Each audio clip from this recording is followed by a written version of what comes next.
Welcome to a new city. This is Rowaninski town, or Rowaninski. I haven't decided whether it's a town, a village, a city. But I have created a new map and I'm going to play the game as it should be. As in, it doesn't have infinite amount of money and you have to buy the blocks as you go along. Anyway, I'm recording this audio after the fact because the audio didn't record when I was making this initial video.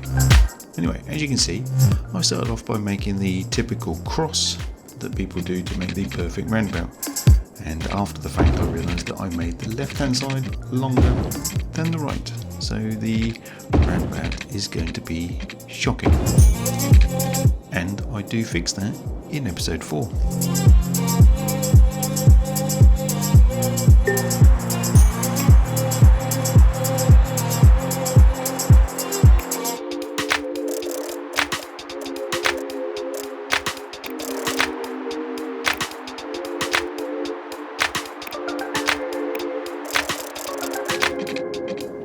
What I hadn't realised that I still had a huge amount of additional road formats, so it was difficult to choose what I needed to put where. So I decided on the left hand side I was going to make a nice little residential area, as that's what is in demand at the moment, and I thought I'd try to use this new type of road. I really wanted to try to set up something which has got the classic kind of right hand turning lane, which is quite popular in the UK. So I was also trying to use the normal method that I'd seen. Not the normal method, it was a method that I saw that tries to maximise your capacity of housing and reduces the amount of kind of pipe works you have to put in for the water and the electricity. So you can see that using that circle as a guide, you can pretty accurately put those roads up and drag them up to the top, and you can maximise the amount of residential properties you can put in without, as you can see, overlapping.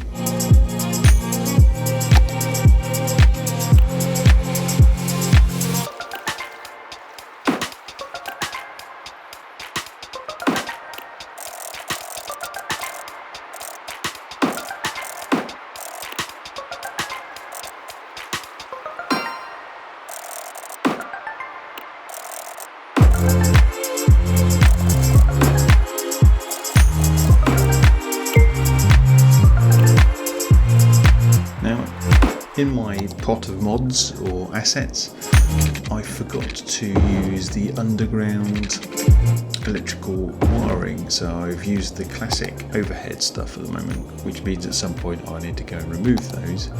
As your city grows, you don't need to use them to link the power together, because obviously everything as it connects just extends that power grid. So here I am creating my first residential area. Now I did want to zone it up and do all the funky stuff that you can do to these things, but as it turns out, if you haven't got a population you can't do that. So at the moment I'm kind of spending money and hemorrhaging money, and I need the population to come in to give me some cash so I can build some more stuff. Oh yes, that's what I need. Thank you people, they're coming in.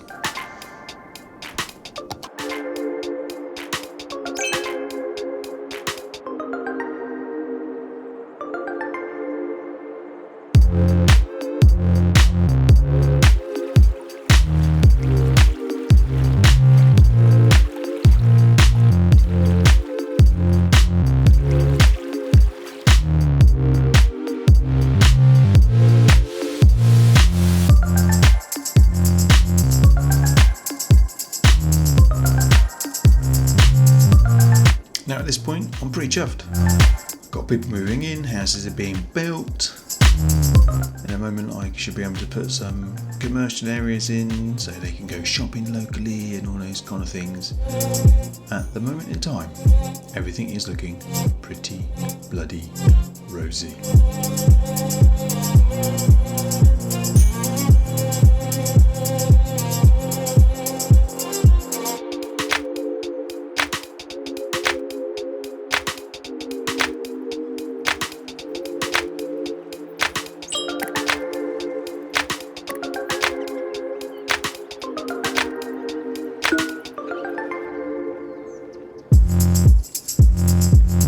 I noticed that my little town is looking pretty good, but all the residents have an issue.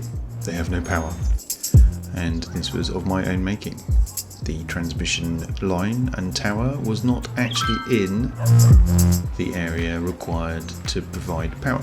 Now you can't move it for some strange reason using the Move It mod, so I decided just to delete the tower and then just join it in again from scratch. Job done. They get their power, and hopefully we now have a lot of happy residents who can finally move in, and their little icon should go from orange to green as happy people. Maybe not, who knows. Anyway, I need some industry. There's a big demand for industry, and I was going to create that on the other side of the roundabout. I really want to try to keep the kind of residential, the office and the industry in different areas. I really do like Biffa plays indie games. I'm very jealous of his techniques and his ability to, well, build these amazing cities, and I'd like to be as good as him.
So I've created my industry area, and I think I've got a little bit of a commercial area as well, so I'm just joining it up for the power.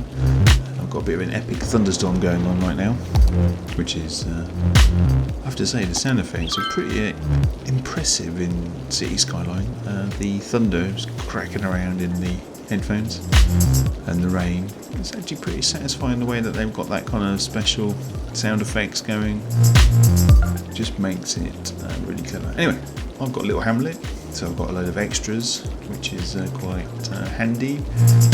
So now I've got a few more buildings. I've got the landfill site, which is going to be needed. People will want a school, the medic centre, the recycling centre, the community school, which I think is a bit different. Maybe that's because I've got that added as an asset. The recycling centre, modular buildings clinic, I don't even know what the hell that is, and the Japanese elementary. So these are obviously assets that I've added in, but they're now being released because I've hit the little hamlet. So I've got 360 people in, which is great. Fantastic. Well done, Chris. I've done a good job. Let's see if we can get to the next milestone. So one of the things I've realised that I really struggle with is when I'm building stuff at night. Now I've noticed that people easily move this to daytime. I've got this kind of little mod that is meant to help, but sometimes it plays up. Anyway, it looks like I'm just going to carry on building in the industry area for the required industry demand.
useful things that I found watching a few of these guys on YouTube is on main roads, do not put the zoning right up to the end. So you can see there in my residential, I've kind of left the last 2U, which is going towards the main road, residential zones, and the 1U for the commercial zones blank. And that's very deliberate because apparently having those there with cars and traffic will try to use that area, and that causes congestion on the main roads. So I've decided I will try to be more careful about how I place the zoning for each of these. Anyway, and now I'm building off and going to try and put some luxury apartments round by the sea edge. Now, I don't think I have natural disasters on, so hopefully none of these guys are going to get wiped out. But never say never.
Village. Got a few extra things. I can get a new area. I've got the districts and policies. Got some loans, which may be or may not be useful. But I am currently, just got a bit of cash in the bank, and I am in positive cash flow at the moment. So that is really good news.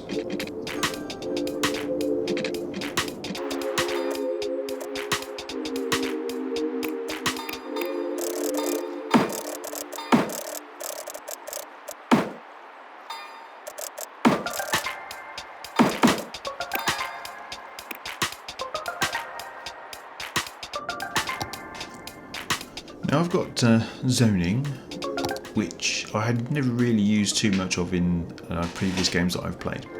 But this time I am about to make a catastrophic error. So I've got my residential zone, and I'm quite enjoying it. I'm thinking, oh, that's pretty good, yeah. Now I go off and zone this thing. So there you go, Sycamore Square has been created. And, this is pretty cool. I really like what's going on. Now, running out of money, I've got $17,000, or simoleons or whatever they're called, and I'm still making 315 whatevers. Well, there you go. I've just gone and done something really stupid. I've gone and zoned it. I have made it a like self-sufficient zone or whatever they call it, and oh dear, guess what? Yes, all the houses disappear, and now I am in deep trouble. My population is going to basically fall through the floor. My cash flow is going to disappear. I am still, at this point, completely oblivious about what I've done. I mean, seriously, I am just going off building roads, putting in more industry areas, and I'm not going to have anybody who will want to work there because all of the houses have disappeared. This is a bit of a gotcha, and it's something that people should watch out for, because yes, I wanted to zone it, and I thought, yeah, actually some of these houses in this pack are really nice and it looks pretty good. I've seen some sort of first person videos, camera fly-throughs that people have put up on the web, and I thought, oh, they look pretty good, that's pretty handy. But you need to be careful. Now, if you look carefully, I am now losing money. I'm down to 10,000, and now I'm losing 466, and I am going to be desperate for cash, and I'm going to have to do something stupid. I'm going to go and have to get a loan. As it turns out, I have to get 2 loans.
If you look carefully at my bank balance, I'm at about 2,200, and I'm losing about 1,800, whatever they are. And we'll get rid of it. Anyway, you will probably see now I have got 0 population. Actually, I've got 37 now. It was 0 a second ago, but the houses are slowly going to come back. But now I'm minus numbers, so I've got to go and get a loan. Oh my god, let's take 60,000. Doesn't matter, does it? There's that, but I'm still losing 1,700. Is that a day, an hour? I'm not sure how that stuff works. But there you go. I'm just building stuff to make people happy, and there's nobody there to be happy. Seriously? God.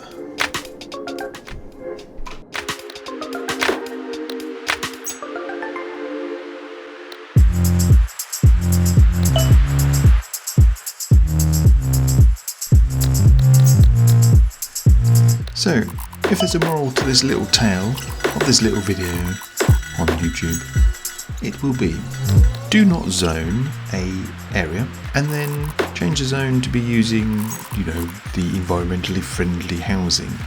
If you haven't got a lot of money in the bank and you are dependent on cash flow, because I did that and it almost took me down, almost bankrupted my new town. So don't do it, wait until you're bigger, and then once you've got a couple of residential zones, do one at a time. So that's the tale for Rowaninski town on episode 1. Be careful, don't do what I do. Zone something, lose the entire population in one fell swoop.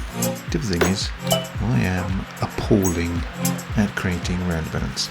I really need to watch a few more of those videos by the guys, Biffa and Sam Burr.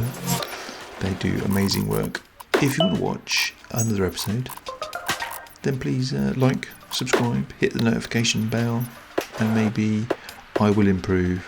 And if I can improve, then you can improve, and this is just one big learning journey. Anyway, thanks for watching, and we'll see you next time. Have a good one.